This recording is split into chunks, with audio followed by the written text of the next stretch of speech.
Hey, it's me, Nalthazar, and welcome to another episode of Achieving Perfection. This is going to be for the black-green node in Ravnica at War Promise. So, per the usual, I'm going to show off the decks that I would suggest.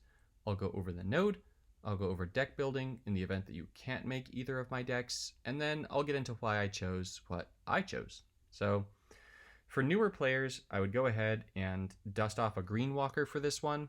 I'm using Nissa 1 here, but you could really use any green walker, and I'd use something like this here. Then for players who have pretty much everything, I would use Bolas God Pharaoh for this node, and I would use something like this deck right here. Alright, so the node itself. This one is actually a bit tricky. So it requires that we use a black or a green planeswalker. We need to win the fight. We need to summon 5 or more creatures that are elves, fungi, insects, or zombies. And then the tricky part is Miser. Win with only cards that cost 12 or less mana. So this really limits a lot of our summon potential, and so we have to be a little bit careful of that. Now, the other thing that's tricky is that there are only like 2 fungi in standard in these sets. There really aren't any decent insect options, and so that leaves us with either elves or zombies. Fortunately for us, we have a whole bunch of cards with amass, and amass zombies count as zombies, and they count for the summon. So if you can use the amass cards, go ahead and use it. Now, for what I would do for deck building here, is the very first thing I do upon breaking these all down is I'd look and see, because the amass will be the easiest thing to do. Go ahead, type in amass, swipe on over to make sure that you've got your cards that are going to be 12 or less. Be very careful as you pick. Make sure you don't put anything that's over 12. Check if you have Dreadhorde Invasion. This card alone will complete this objective here, and those little tokens that come out will be strong enough that if you have decent removal, you can just go ahead and win outright. Other cards like Callous Dismissal are very useful, so it serves as both removal and it makes 2 zombie tokens, and it is within our fulfill objective. If you want to tinker with some kind of graveyard deck, you could go ahead and use Invade the City. I'm not personally as fond of it, but if you are, all the power to you. Now, other decent option would be, after you check out amass, you can check out zombie, but as you'll see, there really aren't very many choices at 12 or less. So, I mean, I could do this. It doesn't do anything. Whatever. I like Dreadhorde Arcanist the most here as a zombie that's 12 or less, because it gives us repeated recursion of removal. But other than that, we really don't have a lot. Fleshbag Marauder is a pretty decent card. It's got 5 power, so it's going to help with triggering the permanent support all the way over here and getting us more spells. But it also is going to kill our stuff, and so I'm less fond of that part of it. Captive Audience is not a very good card. It looks really cool. It just doesn't quite function as well as it looks. Tomebound Lich is nice, but it's not very strong power-wise. This one here is going to make tokens, which is great, but it's also going to make tokens for your opponent, which is less great. Now, if you want to use it, by all means, go ahead. It really does help with this summoning objective. And if you have some other way of removing things, then by all means, go ahead. Field of the Dead, I'm not as fond of as I would normally be, just because it's going to be hard to use the other things that help you get all the lands out, and that really, by and large, does it for the zombies. Your other choice is to look under the elves, and elves are actually a little bit easier to deal with. You'll see that we have a lot of options at 12 or less, starting with Evolution Sage and working our way down. Beast Whisperer is pretty nice. It's going to help you draw a bunch of cards, especially because you're going to be going up against a lot of weak sauce here. Savra is pretty good here. This is an event exclusive, so it's got decent power, and then as you lose your creatures, you can then go ahead and take away more stuff from your opponent. It actually pairs really well with that Fleshbag Marauder that I showed you earlier, so The Marauder with Savra work to basically just wipe out your opponent's board. Sylvan Messenger is awesome. It's going to help fetch elves, and that will really help you out. Unfortunately, most of the things that make elf tokens can't be used here. However, we can use Growth Chamber Guardian, and it is an elf. It adapts, so it makes the little adapt gems, and then whenever it's adapted, you get a copy of it in your hand. So you then just play those copies, and that's going to help you with that summon. At 3/3 for 10, it's not strong, but it's also not the worst thing ever. And then we can use things like support removal here and get an elf out of it. It's got, what's this? Convoke? Is that what we call it? Yep, it's got Convoke. So that makes it a little bit cheaper to play, which is nice. For you brand spanking new people, you can use Llanowar Empath. It's going to give the other creatures in your hand mana. So you just load up with elves, and that's going to really help you out.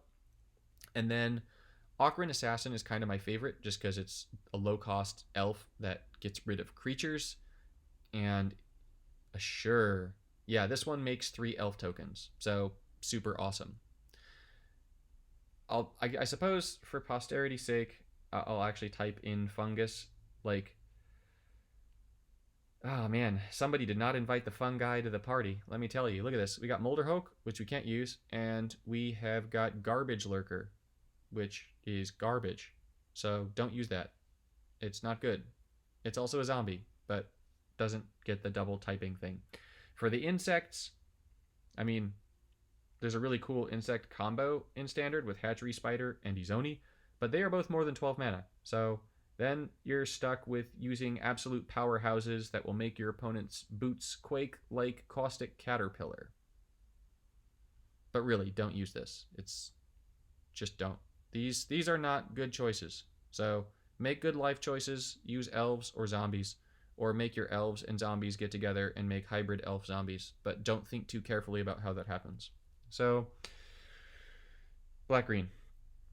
Oh, right, yes. The loading screen of doom in checking my version. This will work. Okay, so the Nissa deck, right? For the Nissa deck, I chose Nissa and I chose green over black just because I feel like for newer players, it's easier to play elves than it is to play zombies.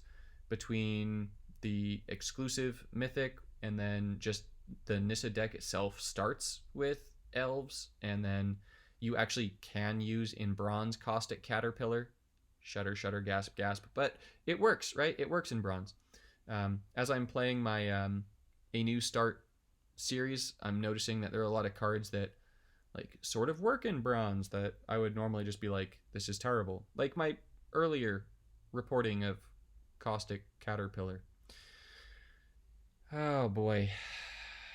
I feel like even Alex Trebek at this point would be tired of the Jeopardy song if it was playing while loading profile was going. Like, this actually is not the servers, I don't think. It has more to do with streaming this to my computer and then having the Wi-Fi try to manage this and this. But, oh well. Oh, as this is doing this, I very well may have some really exciting news to share, like, in a week or two on the channel about some future stuff, like super exciting stuff. I can't begin to tell you how excited I am.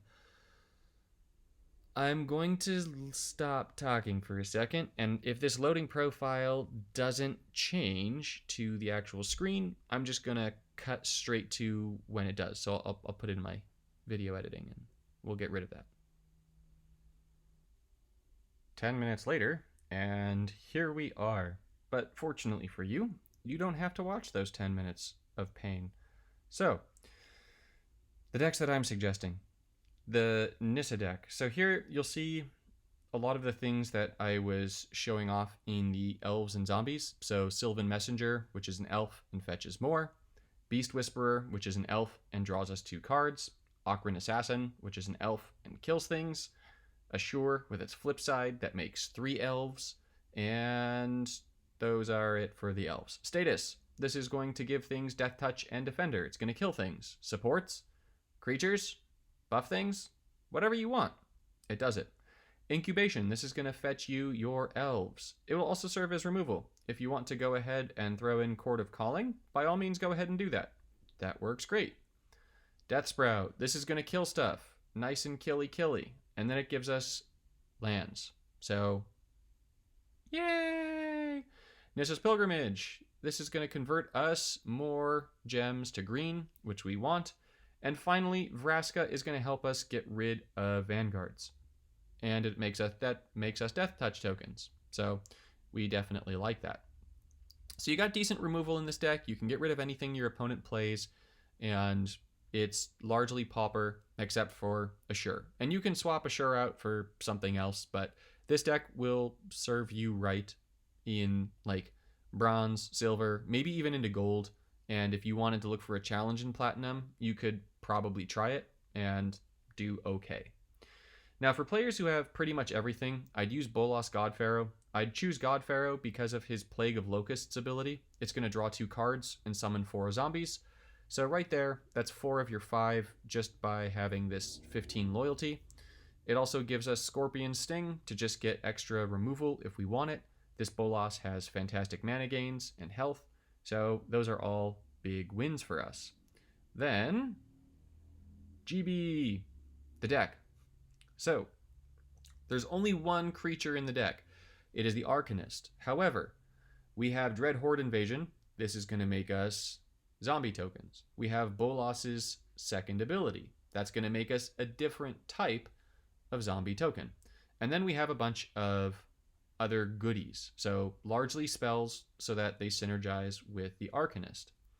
For gem conversion, I'm running the Steam Vents and Temple of Epiphany. That is because, as you look here, these are the two, this is the red and blue is the color combination that gives Bolas's colors without providing for either of the other main colors here. So it is significantly less likely that we will convert things that our opponents want by using these two instead of using like black-blue or black-red or, yeah, either of those, right? So blue-red, the way to go. Electro Dominance is going to serve as damage, mana, and removal.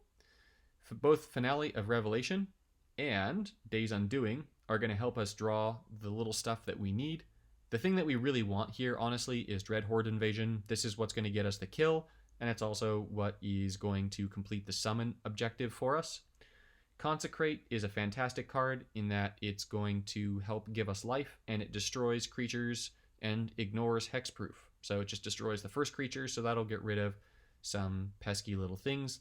And then finally, I threw in Demolish so that we would have some support removal. So I'd go ahead and use this. This is actually what I'm going to use, and it works great. Tried it. It's fantastic. So I hope this helps you go perfect, and I will see you in the next one.